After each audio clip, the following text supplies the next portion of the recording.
Saludos, bendiciones mis hermanos. Continuamos hoy con los atributos de Dios. Llevamos ya 2 semanas tocando este tema acerca del carácter, la esencia, a lo que los teólogos llaman los atributos de Dios. Hemos visto 12 atributos de Dios hasta ahora y hoy vamos a continuar viendo algunos más. Mi intención era terminar hoy, pero he decidido extenderlo a una clase más. Así que la semana que viene estaremos viendo los que nos falten. Me quiero detener hoy concretamente en uno de los atributos comunicables que nos faltan por ver, que es el amor de Dios, al cual le voy a dedicar prácticamente la mitad de la clase. ¿Por qué? Porque es un atributo que ha generado mucha confusión, hay personas que lo malinterpretan y es necesario que lo veamos con detenimiento. Es un atributo muy importante, el amor de Dios. Aparte del amor de Dios vamos a ver la bondad, la misericordia, la gracia y la paciencia o longanimidad. Así que empezamos ya con el atributo del amor de Dios. Bueno, la definición de este atributo es que eternamente y voluntariamente Dios se da a sí mismo en beneficio de otros. La Biblia no solo nos dice que Dios ama, sino nos dice que Dios es amor. En 1 Juan capítulo 4 versículo 8, Dios es amor. Pero tenemos que tener mucho cuidado en cómo entendemos e interpretamos el amor de Dios o que Dios es amor. R.C. Sproul, en un libro que escribió en inglés, creo que no está traducido en español, es God's Love, el amor de Dios, dice: no puedo pensar en muchas tareas más difíciles que tratar de desarrollar una exposición del amor de Dios. Y esto, hermano, lo dice uno de los teólogos contemporáneos, aunque ya falleció hace unos añitos, más influyentes e importantes de estos últimos años. Hermanos, estudiar esta doctrina es difícil por varias razones. En primer lugar, porque muchas personas creen en un Dios de amor, pero su doctrina está más informada por sus emociones, por sus sentimientos o su propia idea de lo que es el amor, que por lo que Dios dice en su palabra. Hoy vamos a ver qué es lo que dice Dios en las Escrituras acerca de que Él es amor y acerca de su amor. En segundo lugar, hay personas, muchas personas, que aseguran creer en un Dios de amor, pero ignoran y en algunos casos evitan el hecho de que Dios tiene también otros atributos, que no solamente es amor, sino que Dios es justicia, es santidad, es ira, es muchas cosas más. Y en tercer lugar, vivimos en una sociedad en donde el concepto de amor está muy influenciado por la sociedad sentimentalista y hedonista en la que vivimos. Así que todo eso afecta a nuestro concepto del amor. Por lo tanto, a veces, como decía en la clase pasada, hacemos a Dios demasiado humano. En su amor, concretamente, lo hacemos demasiado humano.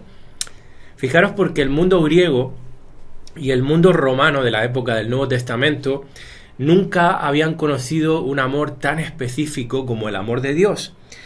Era diferente a todo lo que ellos entendían hasta el momento. De hecho, no tenían una palabra concreta para poder poner en los manuscritos originales, para poder traducirla en el griego koiné, que fue escrito el Nuevo Testamento, y tuvieron que inventar una palabra nueva para poder expresar el amor de Dios, porque era muy diferente al amor humano.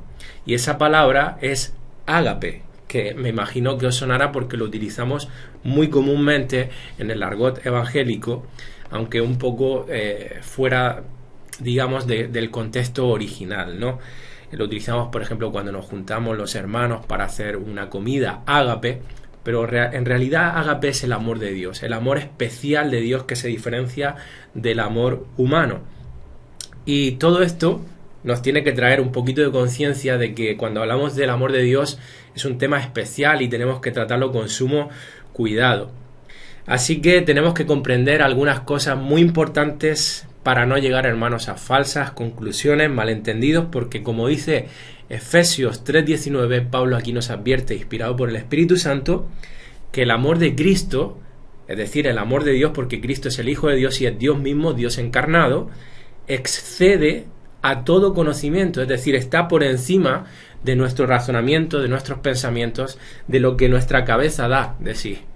Es decir, el amor de Dios, hermanos, es una doctrina difícil de tratar. La primera cosa, hermanos, que nos revela claramente Dios en su palabra es que su amor no es influenciado por nada ni por nadie y es un amor soberano. A diferencia del amor humano, que es un amor motivado por alguna razón en el ser amado, en el caso de Dios no es así. Él no está influenciado por nada que Él haya visto en las criaturas y que le atraiga. Hermano, todos los seres humanos, todas las personas nacemos pecadores, nacemos con algo que se llama pecado dentro de nosotros. Y esa razón hace que nosotros seamos horrendos ante los ojos de Dios, repulsivos por causa del pecado.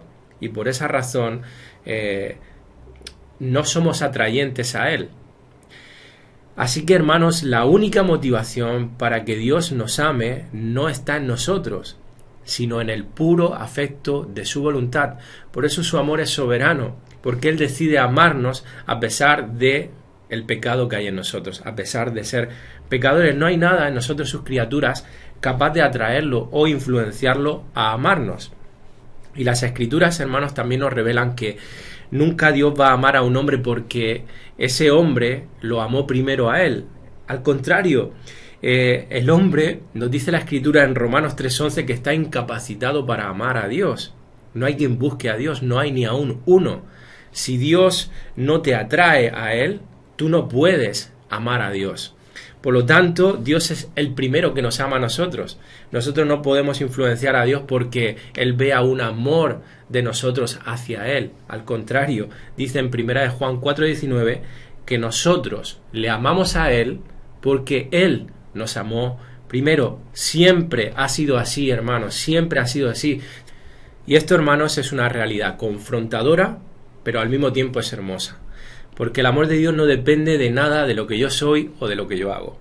Por ejemplo, si yo desobedezco a Dios, y lo hacemos, hermanos, porque dice la Escritura que no hay día que no pequemos, Dios no deja de amarme cuando estoy desobedeciendo o pecando. Él me sigue amando. Por supuesto, la desobediencia, el pecado, trae malas consecuencias, nefastas consecuencias, y yo no gozo en ese momento de las bendiciones de Dios de igual manera sobre mi vida. Pero el amor de Dios sigue estando ahí porque es un amor eterno, es un amor inmutable y no está influenciado o condicionada por nada en la criatura.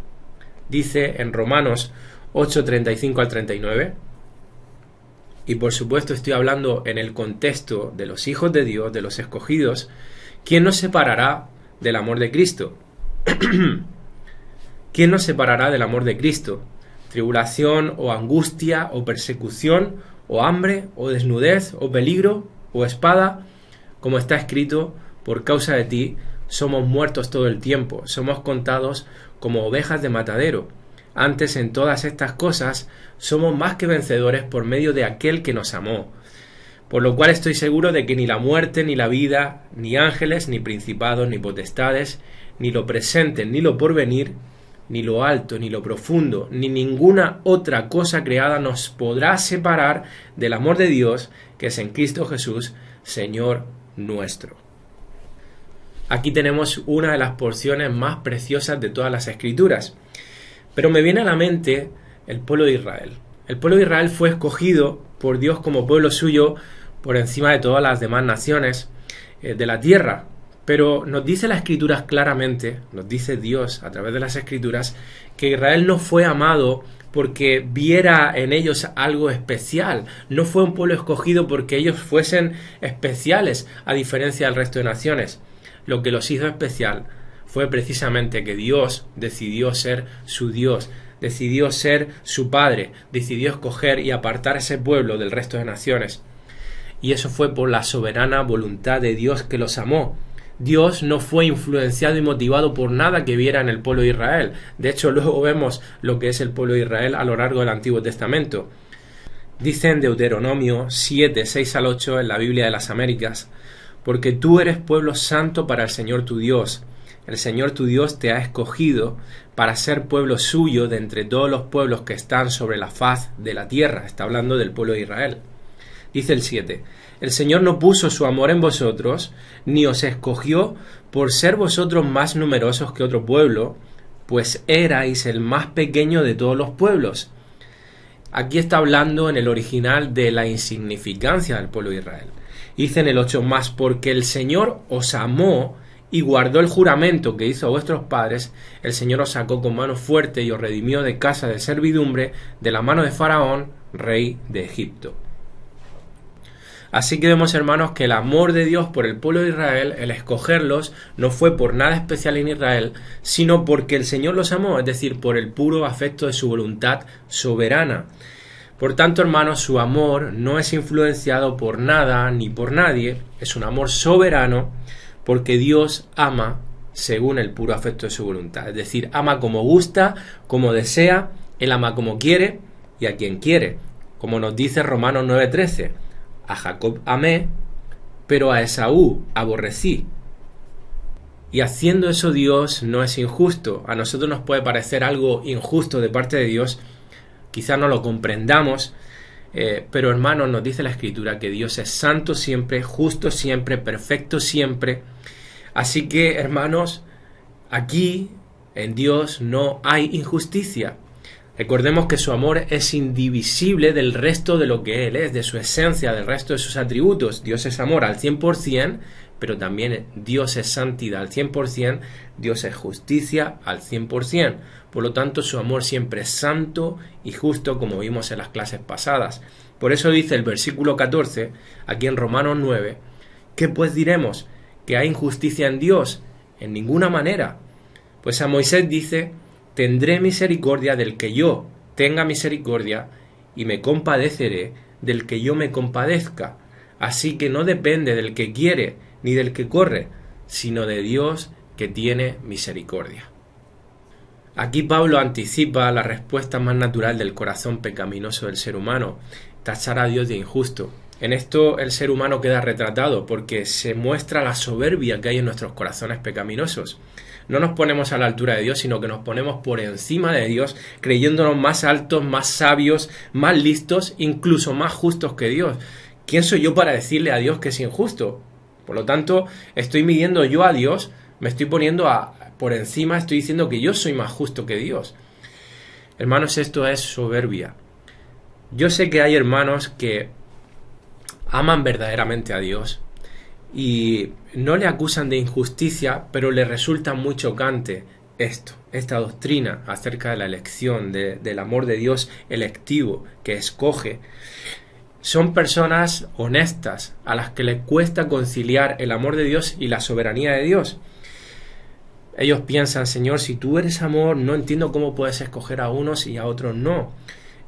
Quizás tú hayas estado ahí, quizás estás ahora ahí, yo he estado ahí, muchos hemos estado ahí, y no es fácil. Comprendo las dudas de estas personas, comprendo el conflicto en sus corazones, porque, hermanos, es chocante y es todo un misterio. Pero al final, hermanos, tenemos que descansar en lo que dicen las Escrituras. Con la ayuda del Espíritu Santo, el Señor nos revela en su palabra que Él es 100% justo y 100% santo.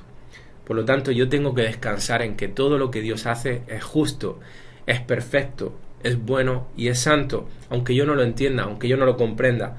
Así que cuando se genere un conflicto de cualquier tipo con algo en las Escrituras que te encuentres acerca de Dios y no comprendas y te resulte chocante e incluso te pueda crear una imagen de Dios confusa, mala, pídele ayuda al Espíritu Santo para que te ayude a confirmar y asentar lo revelado en la palabra y aceptar al Dios revelado en la Escritura tal como Él se nos muestra y amarlo con todo nuestro corazón. Así que ruego por ti, si te encuentras en esa situación, para que Dios te ayude a entender esto y para que no veas injusticia en ningún tipo en Dios. Bueno, en segundo lugar, las Escrituras, seguimos adelante, nos muestran que el amor de Dios es eterno e inmutable. Hermanos, otro de los atributos de Dios es la inmutabilidad. Y aquí el amor también está sometido a ese atributo de Dios. El amor de Dios por sus hijos nos revela la Escritura que fue antes de la fundación del mundo. Él nos escogió y ese amor, por tanto, nació en el corazón de Dios antes de que el mundo fuese creado, antes de que nosotros viniésemos a existencia. Y todo fue por el puro afecto de su voluntad, por su voluntad soberana. Y hermanos, ese amor ha sido siempre el mismo y siempre lo será, eternamente hasta el fin, porque Dios no cambia. Así que antes de ser creado, hermanos, yo ya existía en la mente de Dios y ese amor no ha cambiado desde entonces ni puede cambiar porque es inmutable. Fijaros porque hay un versículo precioso en el libro de Jeremías que dice, Jeremías 31:3, Jehová se manifestó a mí hace ya mucho tiempo diciendo, con amor eterno te he amado y por causa de ese amor eterno, por tanto, te prolongué mi misericordia, es decir, mi misericordia estará contigo eternamente por siempre, mi amor. Aquí misericordia es un sinónimo de amor, es otra manera de expresar el amor de Dios para con Jeremías, en este caso el profeta Jeremías. Y esto es lo mismo para cada uno de sus escogidos, para las personas que han nacido de nuevo, que el amor de Dios ha visitado sus vidas. Ese amor es eterno, es para siempre, no fluctúa, no varía, es inmutable, es eterno. Dice en Efesios 1:4-5, bendito sea el Dios y Padre de nuestro Señor Jesucristo, que nos bendijo a todos los escogidos con toda bendición espiritual en los lugares celestiales en Cristo, según nos escogió en Él. ¿Cuándo? Antes de la fundación del mundo, para que fuésemos santos y sin mancha delante de Él, en amor, habiéndonos predestinado para ser adoptados hijos suyos por medio de Jesucristo, según el puro afecto de su voluntad. Así que hermanos, vemos a lo largo de todas las escrituras, aquí he dado simplemente 2 versículos, pero lo vemos a lo largo de todas las escrituras cómo el amor de Dios es eterno, es inmutable. Me viene a memoria el episodio de cuando los discípulos de Cristo lo abandonan antes de ser crucificado, todos salen huyendo después de Getsemaní y dice en Juan 13:1, sabiendo Jesús que su hora había llegado para que pasase de este mundo al Padre, como había amado a los suyos que estaban en el mundo, a pesar de que salieron huyendo y lo traicionaron y lo dejaron tirado, dice, los amó hasta el fin, hermanos, así es, hermanos, aun cuando nosotros somos infieles, Él permanece fiel. Vimos la fidelidad de Dios en las clases pasadas, hermanos, el amor de Dios es un amor fiel hasta el final, Él nos ama hasta el fin. En tercer lugar, hermanos, la palabra de Dios nos revela que el amor de Dios es infinito. Esto se nos indica de un modo muy hermoso en Efesios 2:4, donde dice, pero Dios, que es rico en misericordia, por su gran amor con que nos amó, y el adjetivo gran aquí es sinónimo de tal manera. En Juan 3:16, el famoso versículo, porque de tal manera amó Dios al mundo, en ese texto, gran y de tal manera son sinónimos que nos están hablando de un amor tan extraordinario que no se puede calcular, es infinito. Hermanos, entender el Calvario y todo lo que sucedió ahí en la cruz con profundidad nos muestra la infinitud del amor de Dios sobre nosotros. Hermanos, cuando dudemos de que el amor de Dios es infinito y nos veamos tentados a dudar de ese amor sobre nuestras vidas, tenemos que ir al Calvario, tenemos que ir a la cruz, allí donde Dios castigó a su Hijo hasta la muerte por nosotros, y lo hizo por amor a ti y a mí. En cuarto lugar, las Escrituras nos hablan de que el amor de Dios es santo, es decir, su amor nunca puede chocar con su santidad. En Hebreos 12:6 dice, porque el Señor al que ama, disciplina y azota a todo el que recibe por hijo. Hermanos, que Dios nos ame a pesar de nuestro pecado, por el sacrificio de Cristo en la cruz que nos hace aceptos y amados ante Él, no significa que Dios pase por alto el pecado que cometemos a diario en nuestras vidas. Él nos ha perdonado ya, nos sigue amando, pero Dios no cierra los ojos a nuestra desobediencia, a nuestro pecado, sino que ese amor va a ejercer disciplina sobre nuestras vidas para dar muerte a ese pecado remanente en nuestras vidas. Su amor santo nos va a santificar. Ese es el deseo de Dios, que seamos santos como Él, así como Él es santo, que nosotros seamos santos. Y esto se ve claramente, salvando las distancias, por supuesto, cuando un buen, entre comillas, porque todos los padres aquí en la tierra tenemos defectos, somos imperfectos, pero bueno, se entiende, cuando un buen padre terrenal ve desobedecer a su hijo, ¿qué hace? Cuando hace algo malo, le corrige e incluso lo disciplina o lo castiga. No permanece pasivo o negligente, porque eso es síntoma de ser un mal padre, sino que se ha enfadado por lo que ha hecho, lamenta que el hijo haya hecho eso, por lo tanto lo corrige, pero aún poniéndole un castigo, aún corrigiéndole con palabras a veces severas, disciplinándolo, no deja de amarlo. Al contrario, eso es una muestra de que lo ama, es una muestra de que está preocupado por él y quiere que ese hijo crezca en obediencia, en santidad, que sea una buena persona. Y así pasa con Dios y nosotros, por supuesto, como digo, salvando las distancias. Me viene a la mente, por ejemplo, porque me pasa pues prácticamente a diario con mi hija Sofía, que tiene 4 añitos, que cuando la corregimos, sabéis que están en una edad en que se le está formando el carácter, son desobedientes y bueno, pues hay que disciplinarle, hay que castigarle, hay que corregirle. Cuando hacemos eso, ella tiene la sensación de que dejamos de amarle, dejamos de quererle, porque inmediatamente se pone a llorar y nos pide que le demos un abrazo, porque ella entiende en su mente infantil de que nosotros hemos dejado de amarle. Por supuesto, nosotros le damos un abrazo, le explicamos el por qué tenemos que corregirle, por qué tenemos que disciplinarle y castigarle, pero a veces, haciendo un paralelo de lo que pasa con los niños a los adultos con respecto a Dios, a veces dudamos de que Dios nos ame cuando nos disciplina, cuando nos pone pruebas. Hermanos, Dios nos sigue amando de la misma manera que nos ha amado siempre. Pero el Señor al que ama dice que disciplina y azota al que tiene por hijo. Gloria a Dios por ello, porque eso significa que somos amados por Dios, somos sus hijos adoptivos. Así que el amor de Dios, hermanos, no está divorciado de su santidad. ¿Ok? Y para ir concluyendo con este atributo, aunque podríamos detenernos mucho más, y de hecho lo vamos a trabajar un poquito más, pero de manera personal en casa, porque os voy a mandar una tarea al final de la clase para que sigáis trabajando en la doctrina del amor de Dios. Os la diré al final, una pregunta, y en la próxima semana estaremos dando respuesta y por lo tanto tocaremos algún pequeño detalle más de este atributo que es el amor de Dios. Pero bueno, como digo, para ir concluyendo con este atributo, podemos decir que el amor de Dios es un atributo comunicable porque Dios nos ha hecho a nosotros seres con la capacidad de amar, ha compartido ese atributo con nosotros y en esto nos asemejamos a Dios. Por supuesto que nuestro amor es imperfecto, deja mucho que desear, muchísimo, pero gracias a la obra del Espíritu Santo ese amor va creciendo y pareciéndose y asemejándose más cada día al amor de Dios, o al menos, hermanos, así debería de ser, porque si somos hijos de Dios, si somos cristianos, deberíamos de estar creciendo en el fruto del Espíritu.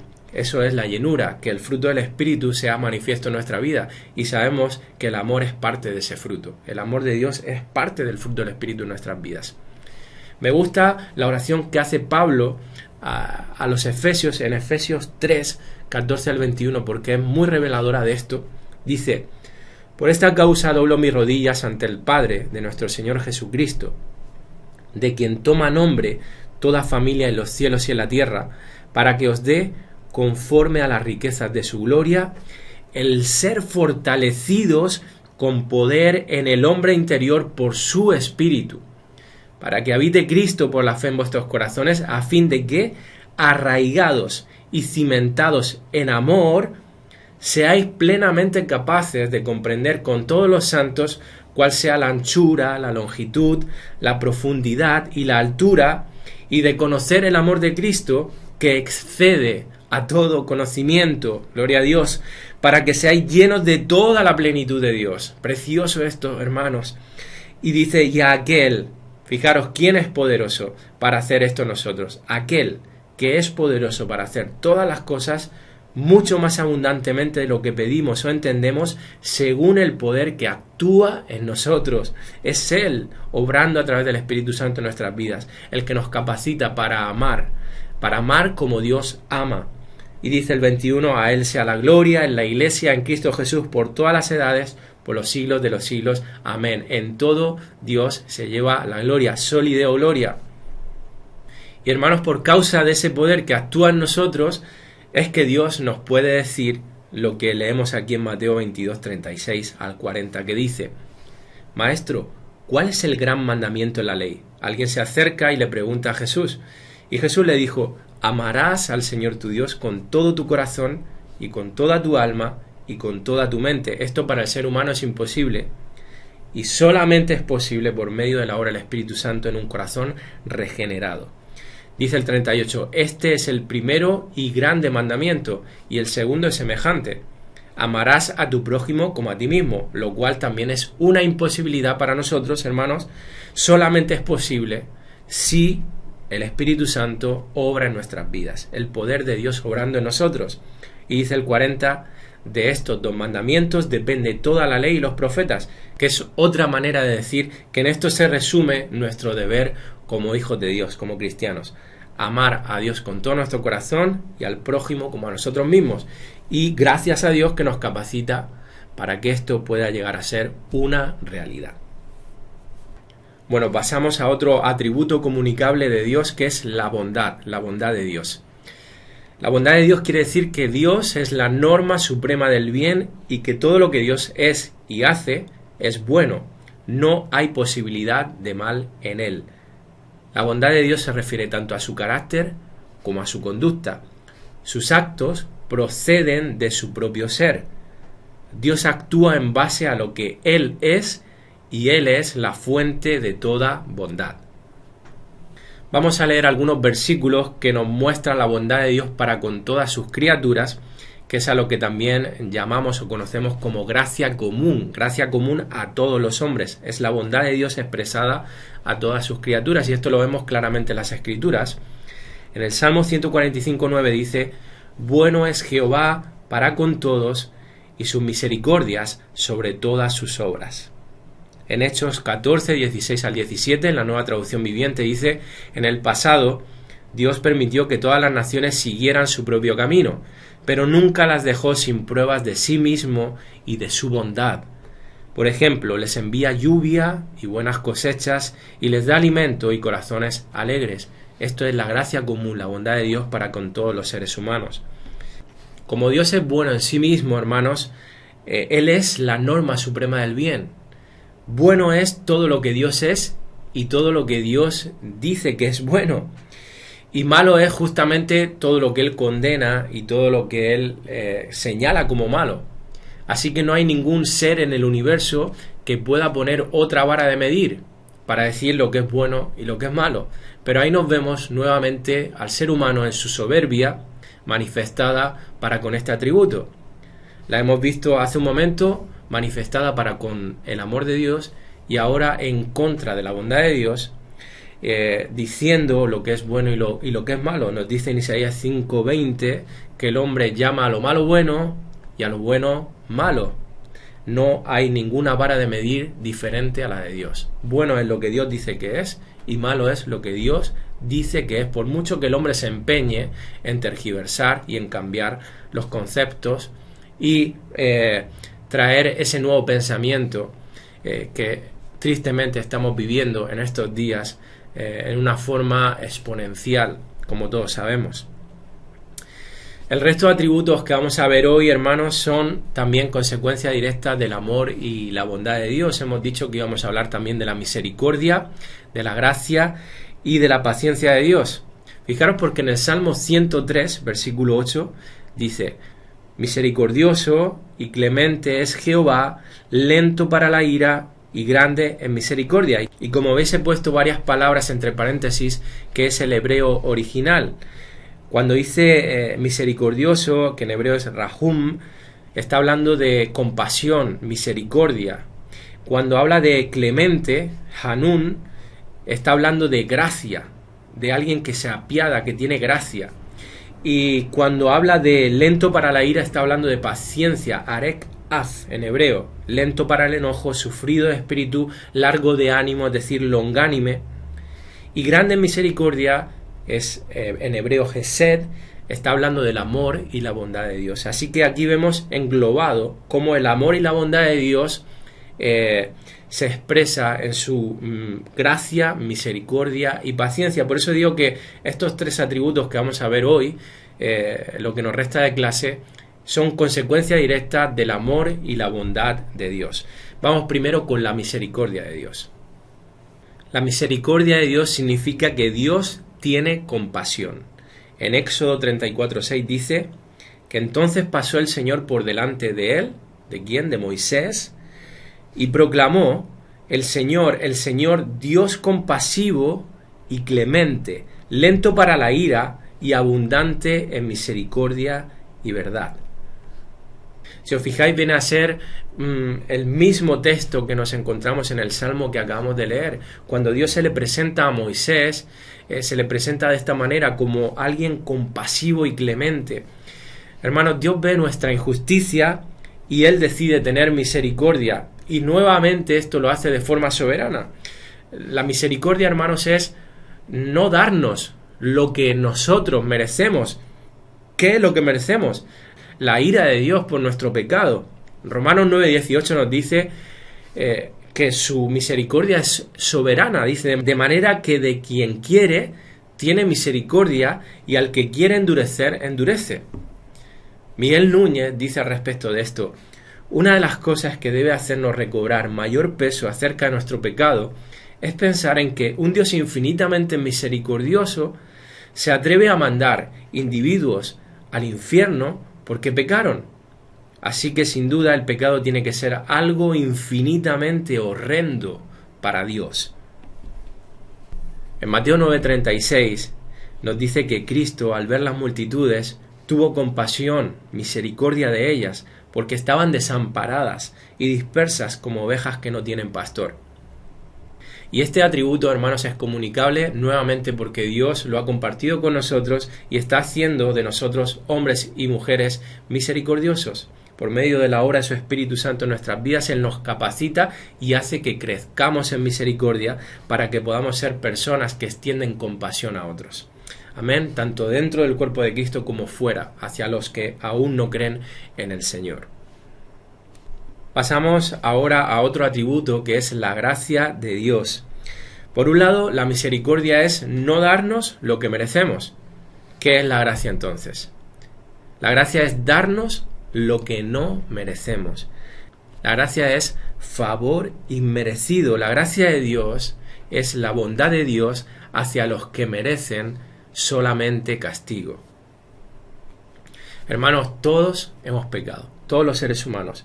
Por tanto, merecemos, como ya hemos venido hablando a lo largo de la clase, el justo y terrible juicio de Dios, la ira de Dios. Y por tanto, todo lo que no sea el infierno es una manifestación de la gracia de Dios sobre nuestras vidas. El Nuevo Testamento nos presenta la vida entera como resultado de la continua suministración de la gracia de Dios sobre nuestras vidas. Déjame leerte de forma resumida cómo se expresa esa gracia. En primer lugar, en la vida natural, Dios nos expresa esa gracia, como hemos visto, esa gracia común, en que sale el sol, en que hay brisa, en que tenemos para comer, en las bendiciones de Dios, tantas bendiciones que podemos enumerar. En segundo lugar, como hijos suyos, en nuestra elección, dice en Romanos 11:5, que así también, aún en este tiempo, ha quedado un remanente escogido por gracia. También nuestro llamamiento. En Gálatas 1:15 dice, pero cuando agradó a Dios, que me apartó desde el vientre de mi madre y me llamó por su gracia. El nuevo nacimiento es también su gracia derramada sobre nosotros. Dice, aun estando nosotros muertos en pecados, nos dio vida juntamente con Cristo, por gracia sois salvos. Efesios 2:5. Nuestra conversión, Hechos 18:27 dice, y llegado él, Apolos, allá, fue de gran provecho a los que por la gracia habían creído. La justificación también es obra de su gracia. Romanos 3:24, siendo justificados gratuitamente por su gracia mediante la redención que es en Cristo Jesús.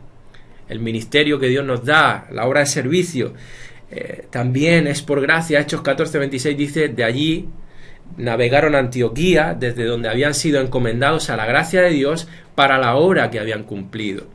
Y en Romanos 12:6 dice, de manera que teniendo diferentes dones como cuerpo de Cristo, según la gracia que nos es dada. De nuevo, la gracia es la que es derramada para que nosotros podamos ministrar al Señor. La vida entera, hermanos, con todos sus detalles. En 1 Corintios 15:10 dice Pablo: por la gracia de Dios soy lo que soy, y su gracia no ha sido en vano para conmigo. Antes he trabajado más que todos ellos, pero no yo, sino la gracia de Dios conmigo. Y la esperanza y la seguridad eterna futura, hermanos, también es obra de su gracia. En 1 Pedro 1:13 dice: por tanto, ceñid los lomos de vuestro entendimiento, sed sobrios y esperad por completo en la gracia que se os traerá cuando Jesucristo sea manifestado.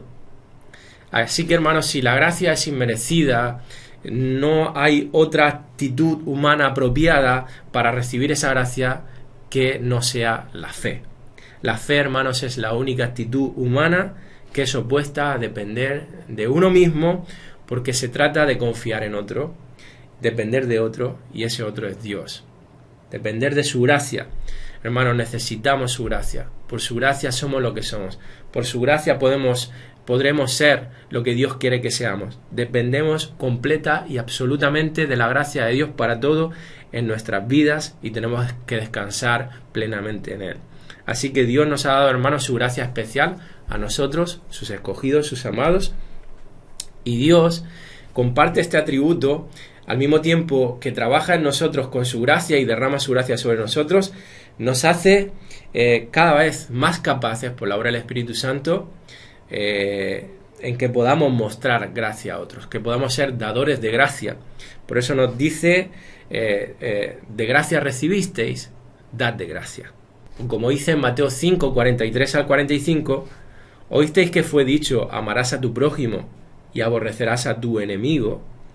Pero yo os digo: amad a vuestros enemigos, bendecid a los que os maldicen, haced bien a los que os aborrecen, y orad por los que os ultrajan y os persiguen, para que seáis hijos de vuestro Padre que está en los cielos, que hace salir su sol sobre malos y buenos, y que hace llover sobre justos e injustos. Hermanos, esto es gracia, esto es dar a otros lo que no merecen. Y el último atributo que vamos a ver hoy brevemente, muy brevemente, es la paciencia o longanimidad de Dios. La paciencia de Dios es la bondad de Dios al retener el castigo durante un tiempo a aquellos que pecan. Por supuesto, hermanos, que Dios es justo y Él no puede pasar por alto al inocente, al culpable. Él tiene que hacer justicia. Y hay un día establecido en el que Dios derramará su ira sobre sus enemigos, y en su bondad Él es paciente, es de largo ánimo, longánime, eso significa longanimidad, para extender su bondad. Dice en 2 de Pedro 3:9: el Señor no retarda su promesa, según algunos la tienen por tardanza, sino que es paciente para con nosotros, no queriendo que ninguno perezca, sino que todos procedan al arrepentimiento.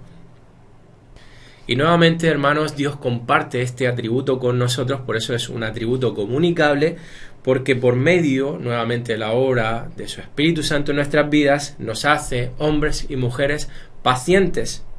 Y por eso nos puede decir lo que leemos aquí en Colosenses y en Efesios. Colosenses 3:12 dice: vestíos pues como escogidos de Dios, santos y amados, de entrañable misericordia, de benignidad, de humildad, de mansedumbre, de paciencia. Y en Efesios 4:2 dice: con toda humildad y mansedumbre, soportándoos entre vosotros con paciencia los unos a los otros en amor. Bueno, hermanos, algunos de estos atributos, como habéis visto, los hemos visto muy brevemente. Te animo a que a través de los libros que hemos recomendado puedas profundizar en ellos y estudiarlos más. No tenemos todo el tiempo para verlos detenidamente. Me he detenido en los que entendía que podría ser más beneficioso pararnos y profundizar en ellos, como en este caso en el día de hoy ha sido el amor de Dios. Hermanos, en la clase siguiente estaremos viendo, creo, si no me equivoco, 4 atributos más. Con eso concluiremos los atributos de Dios. Y como decía antes, hermanos, hay una tarea que quiero mandaros para ver un pequeño detalle más acerca de la doctrina del amor de Dios, de ese atributo. Y lo tendréis en los apuntes de la lección, pero quiero que respondáis y argumentéis bíblicamente estas preguntas. ¿Ama Dios a todo el mundo? ¿Odia a Dios el pecado y ama al pecador? ¿Ama a todos por igual?